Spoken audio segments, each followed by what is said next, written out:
नमस्ते दोस्तों, आप सभी का मेरे चैनल पे तहे दिल से स्वागत है। आज हम एक बहुत ही दिलचस्प विषय के बारे में बात करने जा रहे हैं। वो विषय क्या है? तो जीके, बिहार के जीके। ठीक है। हमारा मकसद है आपको सरल और मज़ेदार तरीके से सिखाना। तो बिना किसी देरी के चलिए शुरू करते हैं। शिक्षा वो शक्ति है जो हमें बाहरी समस्याओं का सामना करने की क्षमता प्रदान करती है। जो व्यक्ति अपने कदमों की काबिलियत पर विश्वास रखता है वही सफलता की ओर बढ़ता है। तो चलिए आगे बढ़ते हैं। सबसे पहले हम लोग प्राचीन बिहार के इतिहास के स्रोत को पढ़ेंगे। जैसा कि ये पार्ट 2 है, इससे पहले हमने पार्ट 1 भी बना रखा है, उसको भी आप जाके देख सकते हैं, जो कि आपको जब ये वीडियो दिखेगा उसके डिस्क्रिप्शन में चले जाइएगा, वो लिंक मैं डाल दूंगा। वैसे प्लेलिस्ट बना रखा है इजली, मतलब आप इजली जा सकते हैं। जीके जीएस का एक प्लेलिस्ट है और एक है हिंदी व्याकरण ग्रामर का प्लेलिस्ट।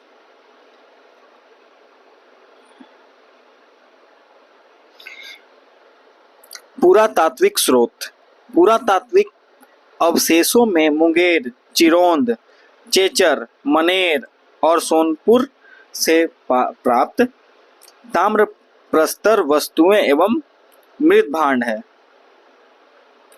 बराबर की गुफाएं राजगीर, नालंदा, पाटलिपुत्र, विक्रमशिला से प्राप्त स्मारक और खुदाई से प्राप्त सिक्के एवं मूर्तियां। साहित्यिक स्रोत रामायण, महाभारत, पुराण। बौद्ध रचनाएं जैसे अंगुत्तर निकाय। बौद्ध रचनाएं जैसे क्या है? अंगुत्तर निकाय और दीर्घ निकाय, विनय पिटक। जैन रचनाएं क्या है? जैसे भगवती सूत्र। विदेशी यात्राओं के विवरण जैसे Megasthenes, Indica, Faxian, Hiuen Tsang, I Tsing. Kautilya के अर्थशास्त्र एवं स्थानीय लेखकों के विवरण। पाषाण काल। इस काल में मानव द्वारा पाषाण पत्थर के औजारों का प्रयोग शिकार करने के लिए किया जाता था। यह 3 भागों में विभाजित है: पूरा पाषाण काल, मध्य पाषाण काल और नव पाषाण काल। पूरा पाषाण काल क्या है? अब पूरा पाषाण काल मानव आखेटक, शिकारी एवं खाद्य संग्राहक था। दक्षिण बिहार में मुंगेर और नालंदा से बड़े और खुरदुरे पत्थर की कुल्हाड़ी, चाकू, खुरपी आदि प्राप्त हुए। इसके अवशेष लगभग 1 लाख ईसा पूर्व के हैं। मध्य पाषाण काल मानव आखेटक, खाद्य संग्राहक एवं पशुपालक था। दक्षिण बिहार में मुंगेर से छोटे आकार के तेज धार वाले औजार प्राप्त हुए। इसके अवशेष लगभग 40,000 से 10,000 ईसा पूर्व के हैं। और आपको पता है कि जैसे हम लोग कुत्ते को पालते हैं, ठीक है, तो कुत्ता पहला पालतू जानवर बना था। नव पाषाण काल मानव खाद्य उत्पादक हो गया था और मिट्टी के बर्तनों में निवास करने लगा था। बिहार के मैदानी भागों से अवशेष चिरौंद, चेचर, मनेर और सोनपुर से प्राप्त हुए। कैमूर की पहाड़ियों, नवादा और जमुई से गुफा चित्र प्राप्त हुए हैं। इसके अवशेष लगभग 2500 ईसा पूर्व के हैं। ताम्र शासन पाषाण काल चिरौंद, सोनपुर, ताराडी, चेचर, मनेर, सेनवार आदि से ताम्र पाषाण काल के अवशेष प्राप्त हुए।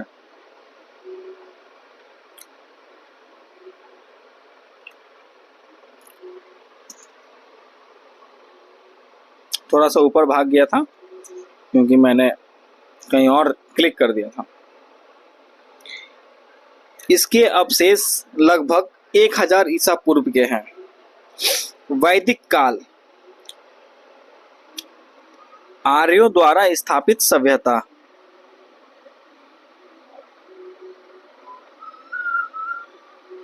यह 2 भागों में विभाजित है: पूर्व वैदिक काल इसका विस्तार बिहार के क्षेत्र में नहीं था। उत्तर वैदिक काल 1000 ईसा पूर्व से लेकर 6000 ईसा पूर्व आर्यों का विस्तार गंडक नदी के तट तक हुआ। बिहार के भौगोलिक क्षेत्र का प्रथम उल्लेख शतपथ ब्राह्मण में मिलता है, लगभग 800 ईसा पूर्व। ऋग्वेद में बिहार को कीकट और वाल्य शब्द से संबंधित किया गया है। वराह पुराण में कीकट को अपवित्र प्रदेश कहा गया है। जनपद महाजनपद काल बौद्ध ग्रंथ अंगुत्तर निकाय, बौद्ध ग्रंथ जो अंगुत्तर निकाय एवं जैन ग्रंथ भगवती सूत्र में 16 महाजनपदों की जानकारी मिलती है। 16 महाजनपदों में से 3 मगध, वज्जी, लिच्छवी, अंग का विस्तार बिहार में था। वज्जी या लिच्छवी सेम है। 16 महाजनपद है, उनकी राजधानी और वर्तमान क्षेत्र क्या है? तो पहले जैसे मगध, तो राजधानी क्या था? गिरिव्रज या राजगिरी। इसका वर्तमान क्षेत्र क्या है? बिहार, पटना, गया, नालंदा। अंग महाजनपद था, उनकी राजधानी चंपा थी और ये वर्तमान क्षेत्र क्या है? बिहार का भागलपुर, मुंगेर। वज्जी वैशाली, बिहार, वैशाली, मुजफ्फरपुर वर्तमान क्षेत्र। काशी वाराणसी, उत्तर प्रदेश वाराणसी। कौशल श्रावस्ती, उत्तर प्रदेश फैजाबाद।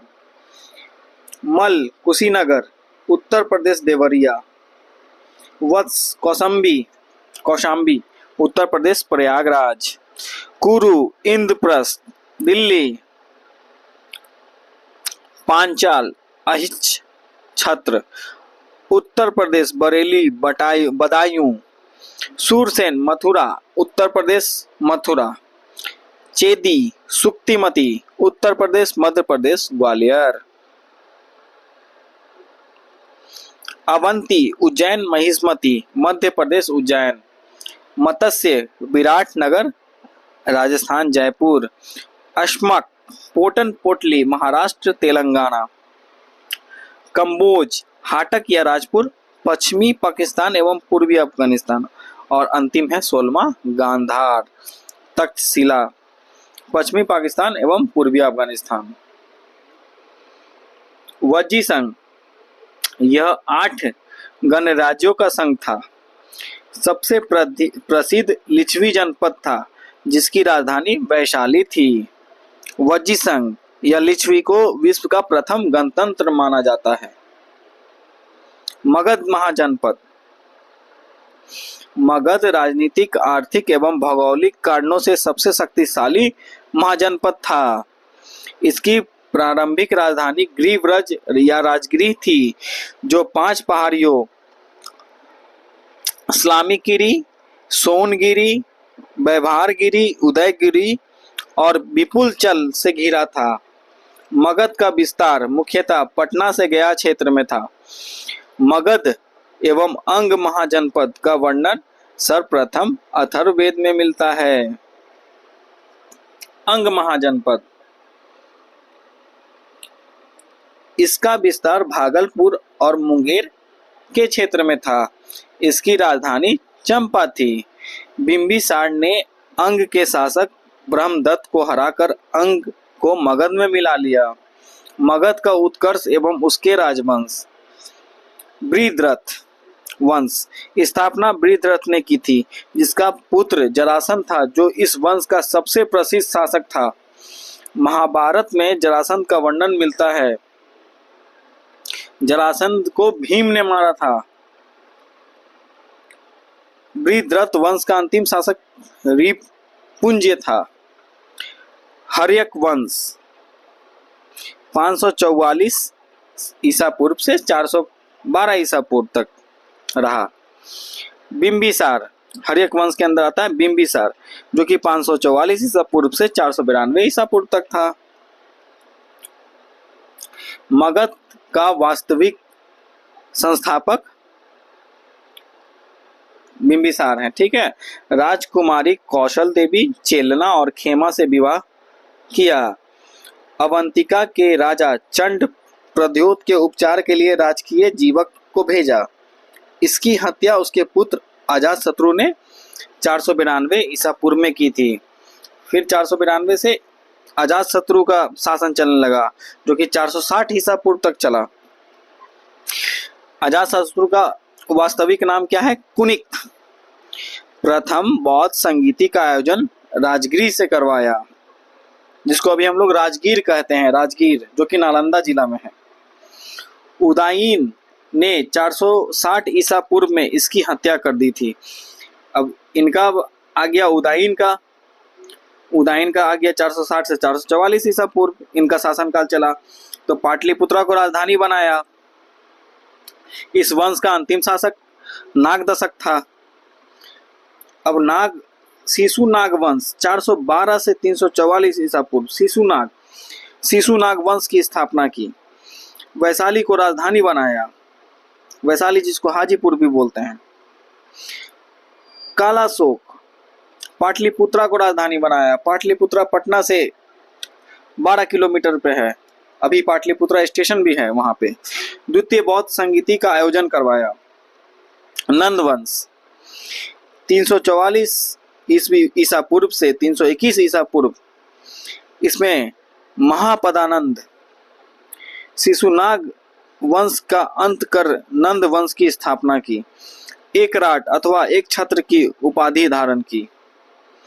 धनानंद इस वंश का अंतिम शासक सिकंदर के समकालीन थे। चाणक्य की सहायता से चंद्रगुप्त मौर्य ने धनानंद की हत्या करवाई। मौर्य वंश 321 ईसा पूर्व से 184 ईसा पूर्व, जिसमें चंद्रगुप्त मौर्य 321 ईसा पूर्व से 298 ईसा पूर्व संस्थापक थे मौर्य वंश के। जस्टिन एवं स्ट्रेबो ने सैंड्रोकोटस और एरियन एवं प्लूटार्क ने एंड्रोकोटस के रूप में चिन्हित किया। गुरु चाणक्य कौटिल्य की सहायता से मौर्य वंश की स्थापना की। 305 ईसा पूर्व में सिकंदर के उत्तराधिकारी सेल्यूकस निकेटर को हराया। युद्ध के बाद संधि में काबुल, कंधार, मकरान एवं हेरात क्षेत्र प्राप्त हुए। बदले में 500 हाथी दिए गए। मेगास्थनीज यूनानी राजदूत उनके दरबार में आया, जिसने इंडिका की रचना की। बिंदुसार 298 ईसा पूर्व से 272 ईसा पूर्व तक इनका शासन चला। चंद्रगुप्त मौर्य का उत्तराधिकारी। अमित्रघात, सिंहसेन आदि नामों से भी जाना जाता था। यह आजीवक संप्रदाय का अनुयायी था। स्ट्रेबो के अनुसार सीरिया के राजा एंटियोकस ने डाइमेकस नामक राजदूत को बिंदुसार के दरबार में भेजा था।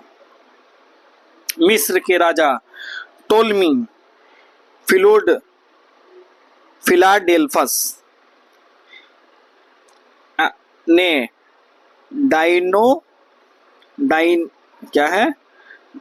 डायोनीसियस नामक राजदूत भेजा था। नाम बहुत कठिन है। बिंदुसार ने तक्षशिला में हुए विद्रोह को दबाने के लिए अपने पुत्र अशोक को भेजा था। अशोक 269 से 232 ईसा पूर्व इनका राज्य मतलब शासनकाल चला। बिंदुसार के मृत्यु के बाद मौर्य वंश की गद्दी पर बैठा। ठीक है, पुराणों में अशोक वर्धन कहा गया। मास्की और गुर्जरा के अतिरिक्त नेतुर तथा उदगोलम के अभिलेखों में अशोक नाम का उल्लेख मिलता है। सिंगली अनुश्रुतियों के अनुसार अशोक ने 99 भाइयों की हत्या कर गद्दी प्राप्त की थी। और आप जानते होंगे कि हमारे यहाँ एक अगम कुआं है। हम लोग भी बचपन से सुन रहे हैं कि अगम कुआं के अंदर एक कुआं है। उसके अंदर अशोक ने क्या किया था कि अपने 99 भाई को मार के डाल दिया था। उसने अपने राज्याभिषेक के 9वें वर्ष में कलिंग युद्ध 261 ईसा पूर्व किया। कलिंग जो युद्ध हुआ था 261 ईसा पूर्व में किया था। अशोक के 13वें शिलालेख में कलिंग युद्ध का वर्णन है। कलिंग युद्ध के बाद अशोक ने बौद्ध धर्म को अपनाया। अशोक के शासन में महत्वपूर्ण वर्ष क्या क्या है, इसको थोड़ा ध्यान से पढ़िएगा। 9वें वर्ष कलिंग युद्ध, 10वें वर्ष बोध गया की यात्रा, 12वें वर्ष निगाली सागर की यात्रा, 13वें वर्ष धम्म का शिलालेखों का में अंकन, 14वें वर्ष धम्म महामात्रों की नियुक्ति, 20वें वर्ष लुम्बिनी की यात्रा। अशोक ने कर घटाकर 1/8 कर दिया। अशोक ने बौद्ध धर्म के प्रचार के लिए अपने पुत्र महेंद्र एवं पुत्री संघमित्रा को श्रीलंका भेजा। अशोक ने तीसरी बौद्ध संगति का आयोजन पाटलिपुत्रा में करवाया। अशोक का लगभग 37 वर्ष तक शासन रहा और उसकी मृत्यु 232 ईसा पूर्व में हो गई। मौर्य वंश का अंतिम शासक बृहद्रथ था। मौर्य प्रशासन, केंद्रीय प्रशासन की स्थापना की गई। समस्त शक्ति राजा में निहित थी। राज्य का विभाजन प्रांत, विषय, ग्राम में था। कौटिल्य के अनुसार प्रमुख तीर्थ अधिकारियों की संख्या 18 थी। प्रमुख अधिकारी: समहर्ता राजस्व विभाग का प्रधान, सन्निधाता राजकीय कोषाध्यक्ष, सीताध्यक्ष राजकीय कृषि विभाग का प्रधान, पण्याध्यक्ष वाणिज्य विभाग का प्रधान, अक्षपटलाध्यक्ष, महालेखाकार, सेनापति सैन्य विभाग। सेना 4 प्रकार की सेना थी: पैदल, हाथी, घुड़सवार और रथ। न्याय व्यवस्था, राजा न्याय का सर्वोच्च न्यायाधीश था। 2 प्रकार के न्यायालय थे: धर्म स्तरीय, एक था धर्म स्तरीय जिसको दीवानी भी कहा जाता था, एवं एक था कंटक शोधन, फौजदारी। गुप्तचर व्यवस्था, गुप्तचरों को गूढ़ पुरुष कहा जाता था। अर्थशास्त्र में जासूसों को 4 तरह का कहा गया है। प्रांतों का विभाजन 5 प्रांतों में विभाजित है जिनका शासन राजकुमारों द्वारा संचालित किया जाता था। क्या क्या है तो उत्तरापथ तक्षशिला, दक्षिणापथ सुवर्णगिरी, प्राची पूर्वी पाटलिपुत्र, कलिंग तोसली, अवंती उज्जैनी। बौद्ध धर्म 6ठी शताब्दी ईसा पूर्व में ब्राह्मण धर्म के विरुद्ध कई धर्मों का उदय हुआ। सबसे प्रमुख धर्म बौद्ध धर्म था जिसके संस्थापक गौतम बुद्ध थे। उन्हें उनके ज्ञान एवं दर्शन के कारण एशिया का ज्योतिपुंज, लाइट ऑफ एशिया कहा जाता है। बुद्ध का जीवन व्यक्तिगत जानकारी: जन्म 563 ईसा पूर्व, जन्म स्थान लुम्बिनी नेपाल, मृत्यु कब हुआ था 483 ईसा पूर्व, मृत्यु स्थान कुशीनगर मल, बचपन का नाम सिद्धार्थ, पिता का नाम सुधोधन, माता का नाम महामाया देवी, सौतेली माँ का नाम प्रजापति गौतमी, पुत्री का नाम यशोधरा, पुत्र का नाम राहुल, कुल का नाम शाक्य, सारथी का नाम कंथक, घोड़े का नाम कंथक।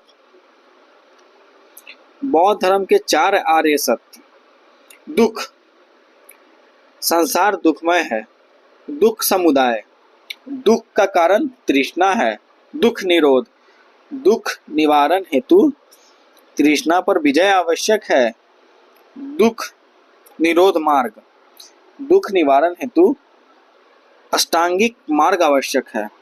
अब अष्टांगिक मार्ग क्या है बौद्ध धर्म का? सम्यक दृष्टि, सम्यक संकल्प, सम्यक वाक, सम्यक क्रम, सम्यक आजीव, सम्यक व्यायाम, सम्यक स्मृति, सम्यक समाधि। बौद्ध धर्म के त्रिरत्न बुद्ध, धम्म और संघ। बुद्ध के उपदेश: उन्होंने पहला उपदेश सारनाथ ऋषि पतन में दिया। उन्होंने अपने उपदेश पाली भाषा में दिए। बुद्ध ने सर्वाधिक उपदेश कौशल की राजधानी श्रावस्ती में दिए। अन्य तथ्य। बुद्ध के पुनर्जन्म की कथा जातक कथाओं में मिलती है। बौद्ध धर्म का परम लक्ष्य निर्वाण की प्राप्ति है। बुद्ध के 10 सील, अब क्या क्या 10 सील हैं? सत्य, अहिंसा, अस्तेय, चोरी ना करना, अपरिग्रह, धन का संग्रह न करना, ब्रह्मचर्य, असमय भोजन का त्याग, नृत्य, गायन का त्याग, कोमल साख्या का त्याग, सैया का त्याग, श्रृंगार प्रसाधनों का त्याग, मद्य सेवन का त्याग। ऐसे भी लोग कहते हैं, बूढ़े बुजुर्ग लोग कहते हैं कि शाम में मतलब 5 बजे 6 बजे के बाद, शाम ढलने के बाद खाना नहीं खाना चाहिए। तो हो सकता है इसी से बोलते होंगे, है ना। कोमल सैया, हम लोग क्या करते हैं कि बहुत बढ़िया बढ़िया डनलफ गद्दा पे सोते हैं, तो उस पे भी नहीं सोना चाहिए। आराम से जमीन पे बिछाइए चादर और सो जाइए।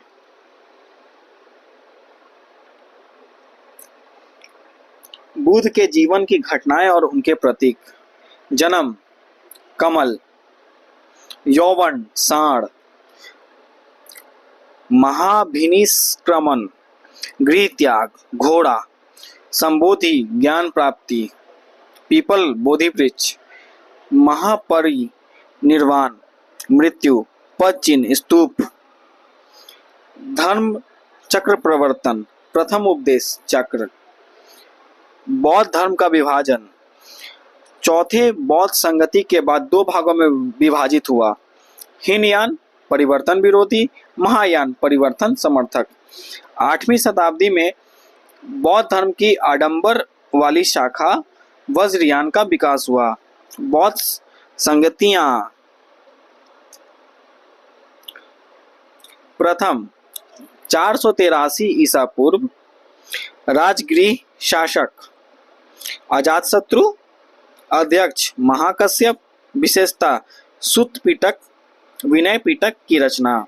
द्वितीय 383 ईसा पूर्व, वैशाली शासक कलाशोक, अध्यक्ष शवाकामी, विशेषता महासांघिका एवं स्थविर के रूप में विभाजन। तृतीय 250 ईसा पूर्व, पाटलिपुत्र शासक अशोक, अध्यक्ष मेगाली पुत्र 30, विशेषता अभिधम पिटक का संकलन। चतुर्थ 1ली शताब्दी ईस्वी में कुंडलवन कश्मीर, शासक कनिष्क, अध्यक्ष वसुमित्र, विशेषता महायान एवं हीनयान में विभाजन। जैन धर्म संस्थापक ऋषभ देव जो प्रथम तीर्थंकर थे। कुल तीर्थंकर कितने? 24। 23वें तीर्थंकर पार्श्वनाथ। महावीर स्वामी 24वें तीर्थंकर। वास्तविक नाम वर्धमान। जन्म 540 ईसा पूर्व। जन्म स्थान कुंडग्राम वैशाली। मृत्यु 467 ईसा पूर्व। मृत्यु स्थान पावापुरी। ये भी पावापुरी भी नालंदा में पड़ता है और एकदम चारों तरफ पानी से घिरा हुआ, उसमें बहुत सारा मछली है और मछली को हम लोग क्या खिलाते हैं? तो फड़ी खिलाते हैं, जिसको क्या झाल बोलते हैं, झाल मुड़ी, मुड़ी बंगाली में। पिता का नाम सिद्धार्थ, ज्ञात्रिक कुल के प्रधान। माता का नाम त्रिशला, लिच्छवी गणराज्य की राजकुमारी। पत्नी का नाम यशोदा, पुत्री का नाम प्रियदर्शनी, अनुजा। 30 वर्ष की आयु में गृह त्याग किया। 12 वर्ष की कठोर तपस्या के बाद 42 वर्ष की आयु में कैवल्य मतलब ज्ञान की प्राप्ति हुई। ज्ञान की प्राप्ति जुम्मिक ग्राम में रिजु पालिका नदी के तट पर साल वृक्ष के नीचे हुई।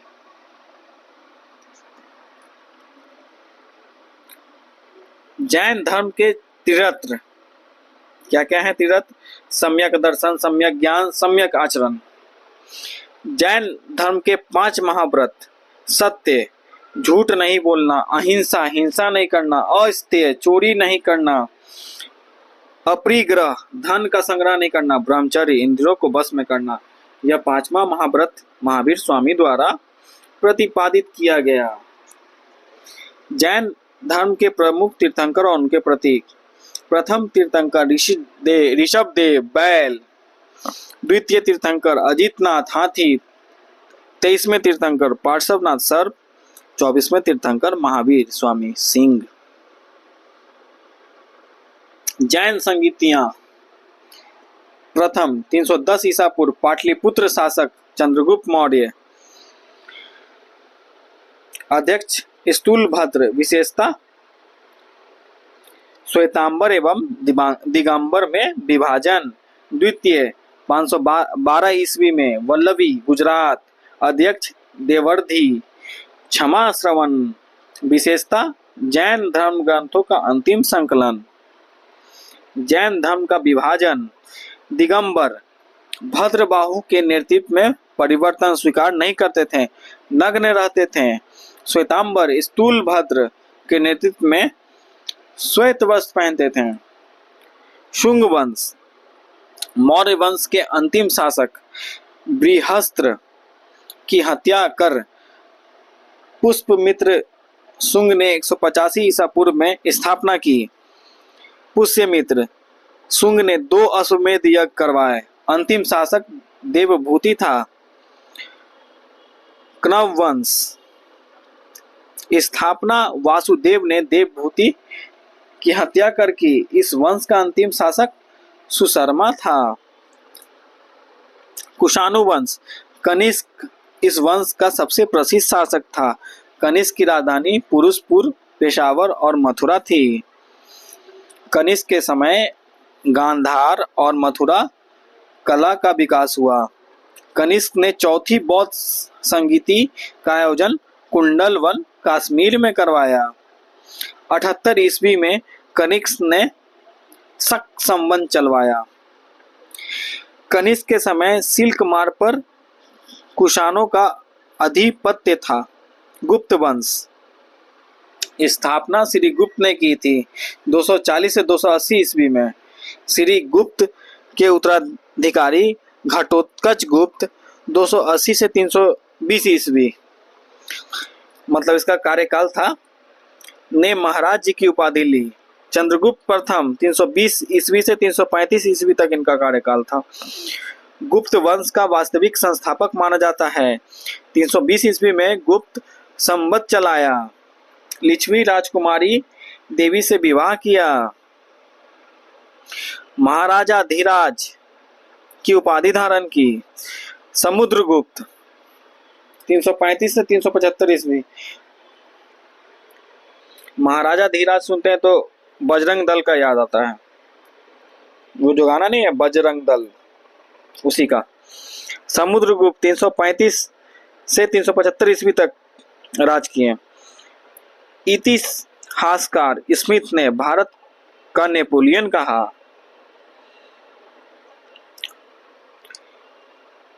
पराक्रमांक अप्रतिरथ और कविराज की उपाधि धारण की। उसका दरबारी कवि हरिसेन था। प्रयाग प्रशस्ति से उनके विजय अभियानों की जानकारी मिलती है। चंद्रगुप्त द्वितीय 375 से 415 ईस्वी तक इन्होंने राज किया।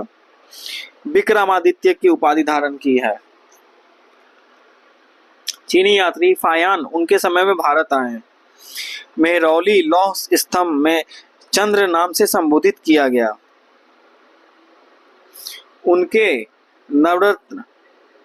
नवरत्न कालिदास, धनवंतरी, अमर सिंह, वराहमिहिर, शंकु, बेताल, भट्ट, घट, करपर, छपनक और वररुचि थे।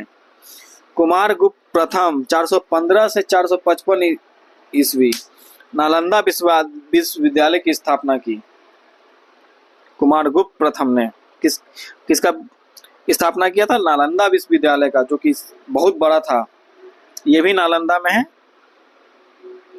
स्कंदगुप्त 455 से 467 ईस्वी इनका था शासन काल। मध्य एशिया के हुनों को पराजित किया।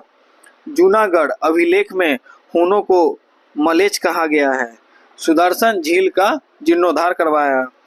हम लोग के यहाँ बिहार में मलेच किसको कहा जाता है पता है आपको? मलेच उसको कहा जाता है जो एकदम नहाता धोता नहीं है, वही कपड़ा पहने रहता है, उसको मलेच कहा जाता है। और ज्यादा हम लोग के माँ लोग बोलती है, अरे मलेचवा नहा ही ना जाके ऐसे।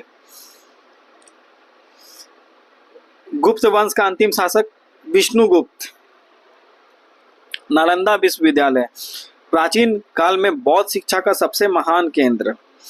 स्थापना गुप्त काल के दौरान कुमार गुप्त प्रथम ने की। हुएनसांग के समय 10,000 से अधिक छात्र और 1,500 शिक्षक थे। विश्व का प्रथम पूर्णतः आवासीय शिक्षा केंद्र था और 200 गांव इनको दान में दे दिया गया था। उसी से चलता था ये अपना। लाइब्रेरी का नाम धर्मगंज था, जिसकी 3 भाग रत्नासागर, रत्नोद्धि एवं रत्नरंजक था। 2006 में एपीजे अब्दुल कलाम के सुझाव पर 2010 में नालंदा यूनिवर्सिटी एक्ट पारित किया गया। समझ रहे हैं ना? फिर 2016 में इसे यूनेस्को द्वारा विश्व विरासत केंद्र शामिल किया गया। अभी आपको और नालंदा विश्वविद्यालय बहुत अच्छा विद्यालय था।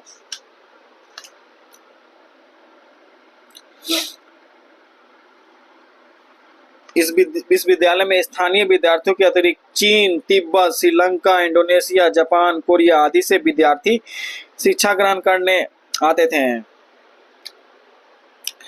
इसके आर्थिक व्यय के लिए 200 गांव दान में दिए गए थे। सोच रहे हैं आप कि कितना गजब हुआ।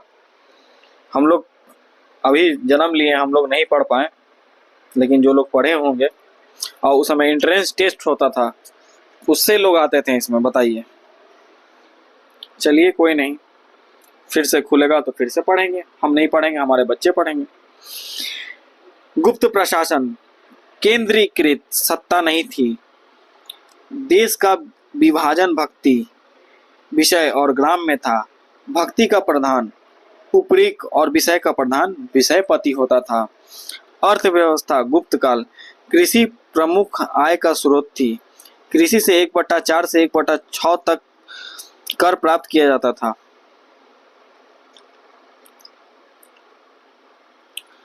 सबसे प्रमुख व्यापारिक बंदरगाह ताम्रलिप्ति और व्यापारिक नगर उज्जैन था। सोने के सिक्के को दिनार और चांदी के सिक्के को रुपयक कहा जाता था। सामाजिक व्यवस्था गुप्त काल। वर्ण व्यवस्था जटिल थी। सती प्रथा का प्रथम प्रमाण 510 ईस्वी के भानुगुप्त के एरन अभिलेख में मिलता है। कला एवं साहित्य गुप्त काल। गुप्त काल के इतिहासकार वीए स्मिथ ने स्वर्ण युग कहा है। गुफाएं अजंता और बाघ गुफाएं बौद्ध एवं हिंदू धर्म से संबंधित है। प्रमुख रचनाएं कालिदास अभिज्ञान शाकुंतलम, मेघदूतम, विष्णु शर्मा का पंचतंत्र, आर्यभट्ट का आर्यभट्टियम और सूर्य सिद्धांत, शूद्रक, मृच्छकटिकम, विशाखदत्त, मुद्रा राक्षस। ये जो आर्यभट्ट है ना, जो 0 दिए थे, तो ये मेरा गांव जो है तरेगना, जिसको मसौढ़ी भी बोलते हैं, पटना से 30 किलोमीटर पे है। तो आर्यभट्ट जी ने वहां पे तारों की गणना की थी, इसीलिए उस स्टेशन का नाम तरेगना रखा। अभी कुछ साल पहले एक चंद्र ग्रहण लगा था, उसमें काफी लोग आए थे, लेकिन मौसम खराब होने के चलते कुछ नहीं दिखा उस समय। और आज मसौढ़ी बहुत हाईटेक हो रहा है धीरे धीरे। पाल वंश स्थापना गोपाल ने 775 ईस्वी में की। गोपाल ने ओदंतपुरी विश्वविद्यालय की स्थापना भागलपुर में की। धर्मपाल विक्रमशिला विश्वविद्यालय की स्थापना की। सोमपुर महाविहार का निर्माण करवाया। उसके बाद फिर देवपाल मुंगेर को अपनी राजधानी बनाया। जावा इंडोनेशिया के शासक बालपुत्र देव को नालंदा में बिहार बनवाने के लिए 5 गांव दान में दिए। बहुत प्राचीन बिहार इतिहास के विभिन्न वंश शासक एवं उनकी राजधानी। तो वंश क्या था? बृहत उनके, ठीक है, बृहत थे वंश शासक। और गिरिव्रज या राजगीर जिसको बोलते हैं वो राजधानी थी, मगध की प्रथम राजधानी। बिंबिसार गिरिव्रज राजगीर। शिशुनाग वैशाली। कलाशोक पाटलिपुत्र। नंद वंश पाटलिपुत्र। मौर्य वंश पाटलिपुत्र। कुषाण पुरुषपुर एवं मथुरा। गुप्त वंश पाटलिपुत्र। पाल वंश मुंगेर। प्राचीन बिहार इतिहास के प्रमुख साहित्य अर्थशास्त्र कौटिल्य, राज प्रबंधन के लिए प्रसिद्ध। बुद्ध चरित, अश्वघोष बौद्ध धर्म का महाकाव्य। प्रज्ञा पारमिता नागार्जुन, शून्यवाद का सिद्धांत। सीयूकी ह्वेनसांग, भारत का यात्रा विवरण। इंडिका मेगास्थनीज, मौर्य साम्राज्य का विवरण। मिलिंद पन्हो, नागसेन, बौद्ध भिक्षु नागसेन एवं ग्रीक शासक मीनांडर